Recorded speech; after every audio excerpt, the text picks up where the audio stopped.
Alors bonjour à tous, et dans cette dernière partie introductive, ouais c'est la dernière je vous assure, donc dans cette ultime partie disais-je, il est temps d'aborder le fond du projet d'Archéométal. En effet, qui que quoi que vous allez apprendre, ou qu'on va vous réexpliquer, parce que si vous le savez déjà, généralement sur YouTube il est rare d'annoncer les futures parutions vidéo, pour une simple bonne raison, c'est tout simplement pour maintenir un suspense.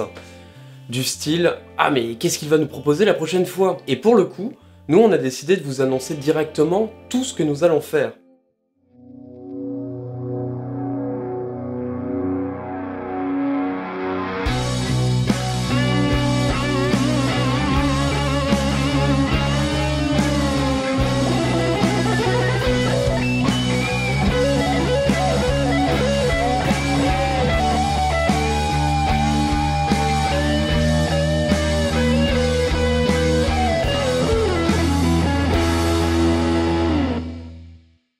Alors on va rentrer dans le vif du sujet, en mode sérieux.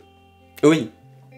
En utilisant des tableaux, effectivement, oui. Et alors on pose déjà un cadre assez simple, soit une thématique majeure par saison. Ouais, on a des saisons, ouais. Qu'est-ce que tu vas faire contre nous?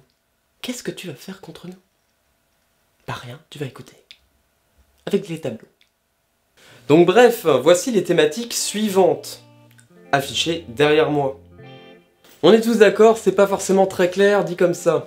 Ou écrit comme ça, ou placé dans un tableau comme ça, ou tableaurisé dans un tableau comme ça qui se présente comme de cette manière. Bref, c'est pas clair. Donc on explique. Donc dans la première saison, vous allez apprendre les bases de l'archéologie proprement dite. Quand je parle de la base de l'archéologie, je parle notamment du terrain, soit dit en passant, la fouille proprement dite. En gros, l'archéologie de A à Z, soit depuis la découverte d'un site, puis les méthodes d'enregistrement des informations que l'on retrouve lors de la fouille, la hiérarchisation du site, puisque c'est un domaine qui est cadré, donc notamment par l'administration, mais également par des moyens humains. Vous avez un chef, si vous voulez, vous avez des responsables de secteur ou autres, donc on développera tout ça. Mais également les méthodes pour creuser, car vous avez deux types de matériel. Vous avez le matériel lourd de gros œuvres, comme la pioche, la pelle ou la mini-pelle, mais également des outils un peu plus fins, comme des truelles ou des pinceaux, ce qu'on voit un petit peu plus aux médias d'ailleurs. Et un épisode extrêmement important, la question de l'utilisation des détecteurs de métaux sur les sites archéologiques. Donc vous avez la façon légale et la façon illégale, et je vais vraiment parler de cette dernière dans le cadre de pillage. Je dis ça, mais en fait c'est même pas fini, puisqu'on verra également les structures, comment on détermine des structures en archéologie, si elles sont arasées ou visibles, comment on les enregistre, bref on verra tout ça également.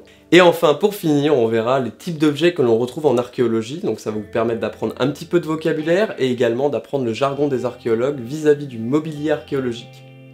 Concrètement, ça fait un peu beaucoup, donc on a décidé de résumer ça sur un tableau qui va s'afficher, attention, la magie du montage. Et je vous propose de mettre en pause cette vidéo et d'utiliser une des trois têtes que je vais utiliser. Attention, ça va aller très vite.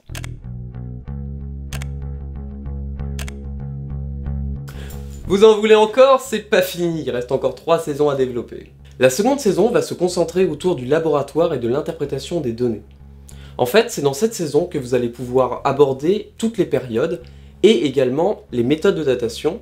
Donc il y a un aspect entre la chronologie et la datation et comment on date de manière scientifique. Sachez aussi par ailleurs qu'on peut déjà se passer de certaines méthodes scientifiques qui sont coûteuses pour utiliser d'autres méthodes qui, elles, ne coûtent rien. Donc c'est par exemple, c'est mon métier. Moi, je suis technologue, donc j'étudie la technologie de la pierre taillée, pour aller très vite, et ça permet également de dater, car les technologies se retrouvent à travers les périodes. Petit spoiler donc. Donc au niveau chronologique, on va commencer du début, c'est-à-dire depuis l'apparition de l'homme jusqu'à aujourd'hui. Comment est-ce qu'on scissionne les périodes, donc au niveau universitaire, tout simplement.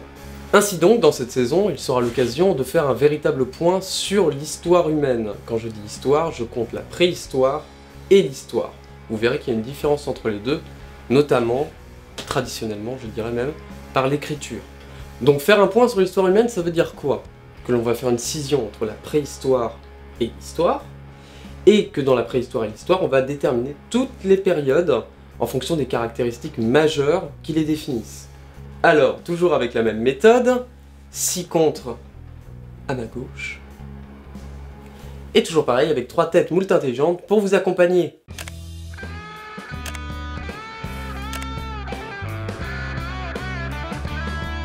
Et après une petite pause de 3 jours, on est reparti, c'est pour la saison 3.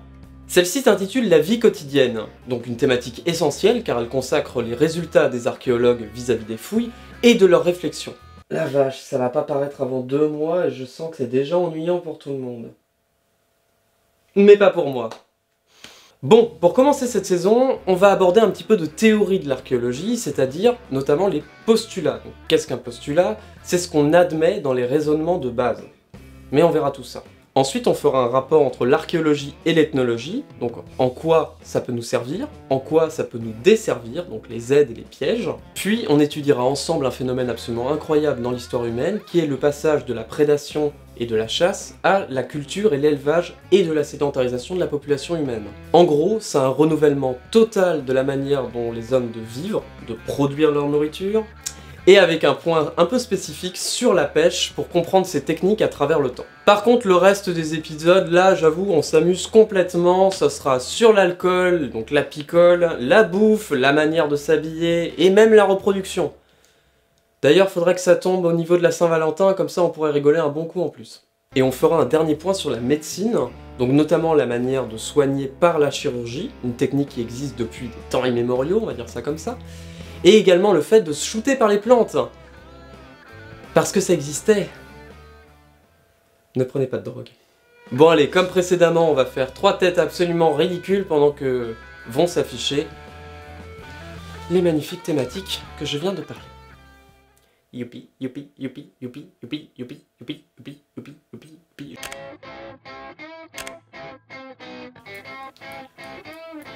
Bon, et maintenant, la dernière saison programmée, beaucoup plus joyeuse, car ça parle de la mort. De la mort et d'enterrer les gens.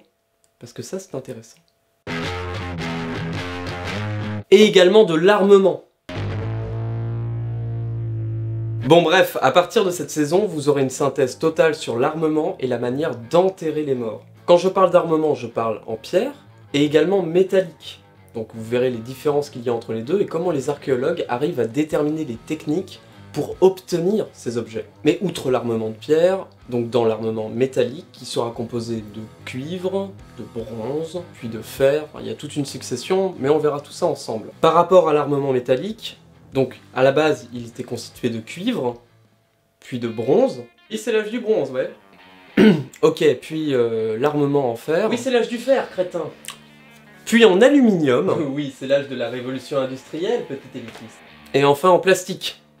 Tant qu'à faire la blague, autant la faire jusqu'au bout. Et oui, c'est l'âge de notre monde pourri, tout simplement. Ok, donc l'armement c'est une chose, par contre la manière d'enterrer les morts, c'en est vraiment une autre. On a donc scindé en plusieurs épisodes la manière d'enterrer un être humain, mais également de l'incinérer. Les corps ou les cendres sont donc placés dans plusieurs types de contenants, alors ça peut être de grandes structures en pierre jusqu'à des petits pots en céramique, ou tout simplement dans des cimetières, des fosses communes, bref, il y a plusieurs termes pour définir plusieurs types de méthodes. On verra aussi la manière de fouiller les morts. Pitié, pas d'allusion à caractère nécrophile dans les commentaires, s'il vous plaît, s'il vous plaît, s'il vous plaît, s'il vous plaît, s'il vous plaît.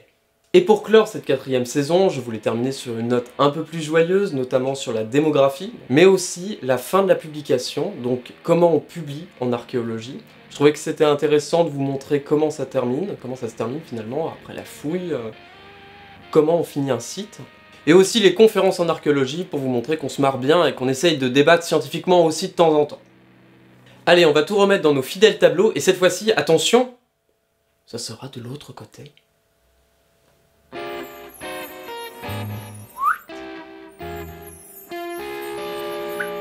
Avec 3 têtes débiles encore une fois.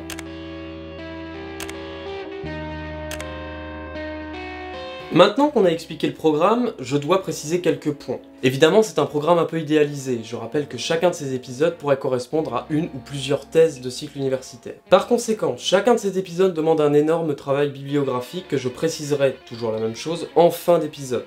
De plus, et ça c'est quelque chose de très important, les épisodes de la saison 3 et 4 sont écrits de manière diachronique, c'est-à-dire que notre propos et notre raisonnement traversent les périodes, traversent le temps. Donc, c'est pas forcément très clair, alors on va prendre un exemple. La façon de dormir. Celle-ci a largement évolué depuis plusieurs siècles, et on dort tous plus ou moins dans un lit. Sauf quand on est fêtard et qu'on dort dans un canapé, mais ça c'est autre chose. Depuis les périodes les plus anciennes de l'histoire humaine, la façon de dormir en soi n'a pas vraiment changé. On est dans un espace particulier, ce qu'aujourd'hui nous on appelle une chambre par exemple. Toutefois, depuis l'émergence de sociétés riches, donc on va prendre l'Occident, le confort du lit en lui-même a largement évolué. Et ce, depuis plusieurs siècles. Aujourd'hui, on dort dans des lits avec des draps plus ou moins soyeux. Il y a quelques siècles, c'était sur des simples paillasses. En fait, c'est ce genre de césure dans l'histoire que j'aimerais bien mettre en avant dans notre propos. Mais bien sûr, toujours en vous guidant par rapport à une frise chronologique et par des exemples de cycles archéologiques précis. Sinon, je me disais qu'entre toutes les saisons que je viens de vous citer, il était intéressant de faire une espèce d'épisode hors série, qui sont en rapport avec la pop culture. Donc l'archéologie, pop culture, qu'est-ce que c'est? Eh ben c'est ça! Allez, fin de cet épisode et par la même occasion, fin de l'introduction. Je sais, c'était très long, mais au moins vous savez réellement où est-ce qu'on va, qu'est-ce qu'on fait et pourquoi on fait réellement ce projet. Alors, à la prochaine, on attend vos réactions, vos commentaires si vous avez envie de laisser un petit mot, et puis on vous dit à la prochaine pour le premier épisode de la saison 1 qui paraîtra d'ici quelques semaines. Merci de votre patience. A plus!